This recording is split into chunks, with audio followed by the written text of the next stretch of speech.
Welcome to Mint Views. The subject we have today to discuss is Pakistan's nuclear stance. Just the other day, Imran Khan, in fact yesterday, Imran Khan issued a statement which seemed to suggest that the country is reconsidering its nuclear stance, shifting it towards India's, which is no first use, which happens to be India's stance, despite discussions about India altering it. That has been since the beginning of India's nuclear weapon program. Is Pakistan shifting its stance? It's not very clear. A day after Imran Khan, their prime minister, actually made that statement, we found that the Foreign Office of Pakistan issued another statement, this time clarifying that there has been no shift in their nuclear stance whatsoever. So where do they stand? Anant, any thoughts on this? Yeah, I think as you mentioned, there have been contrary opinions that have come. What Imran Khan has said is not really reflected in the Foreign Office statement. So what it conveys to us is that we really can't trust what is coming out of there, and we have to have our own strategic policy in this regard.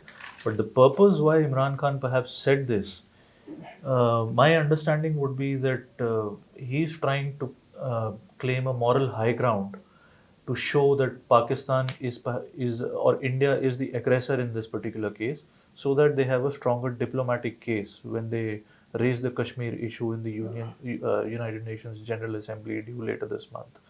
So this could be, I think, connected to that, more of a posturing to gain a diplomatic edge rather than a real change in their policy.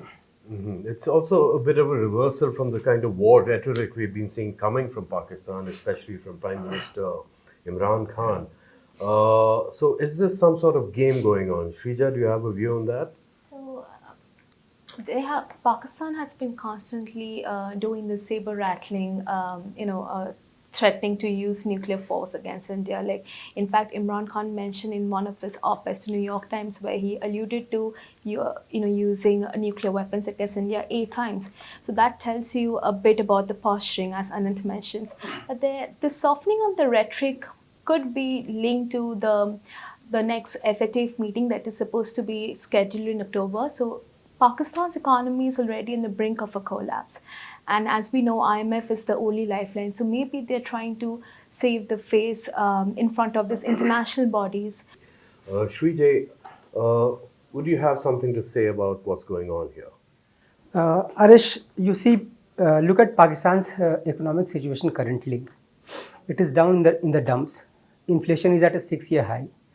Their fiscal deficit is widening for the last several months. They urgently need a bailout from the IMF. And as Shrija rightly pointed out, in October, the FATF is going to review Pakistan insofar as their commitment and their targets to ensure that they disallow money laundering and finance terrorism from their soil. Pakistanis would not want themselves to put on the blacklist of the FATF, which would mean harsher economic sanctions against them, which could totally cripple their economy. So on the ground, speaking in realistic hard military terms, there seems to be absolutely no change in Pakistan's stance on its nuclear weapons.